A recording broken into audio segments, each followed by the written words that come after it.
والثامن number 8 توڑنے والی چیز ذکر الفائتۃ، فوت شدہ نماز یاد آ جائے.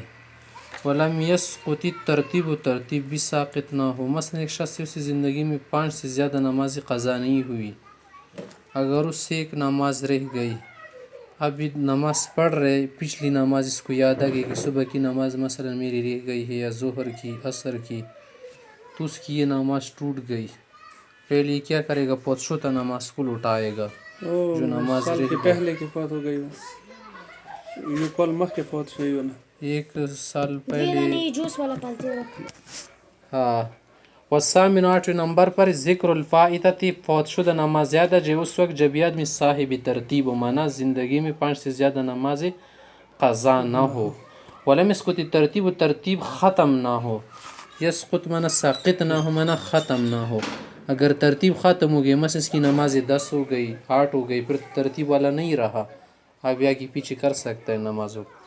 والتاسع نمبر 9 جو ہے مفسد، العمل الکثیر، زیادہ عمل کرنا، زیادہ کام کرنا. کوئی بھی کام ہے، مثلا کان کو کجا رہے بار بار، تو کیا ہوا؟ عمل کثیر ہوا. ناک میں کیا کر رہے ہیں؟ ادھر ادھر ڈال رہے بار بار، عمل کثیر ہوا. سواء کان بالید، ہاتھ سے بھی ہو سکتے ہیں عمل کثیر، ہاتھ کو کسی جگہ ڈال رہے، اور غیر ہی کسی اور طرح سے، مثلا بار بار آنکھوں کو اس طرح کیا کر رہے؟ گھما رہے، یا منہ سے یوں کر رہے بار بار. والعاشر 10ویں نمبر پر جو توڑنے والی چیز ہے التکلم، گفتگو ہے. عامداً قصداً و ارادتاً، او ساہین، یا بھول کرو. ایک شخص سارا تھا پنکھا لگا رہا، نہ لگاؤ، بھول کیا تھا کہ میں نماز میں ہوں، اب گئی نماز ختم. والحادی عشر نمبر 11 ہے الاکل، کھانا نماز میں.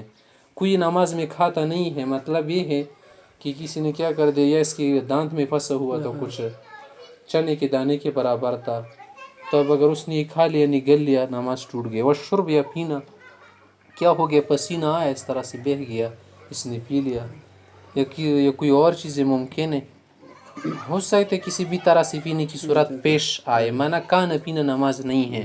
والثانی عشر نمبر 12 ہے ان یقول آہ، کسی بھی طرح سے یہ آہ بولے، غم کی وجہ سے، درد وغیرہ مصیبت، یا ویسے بولے اوہ.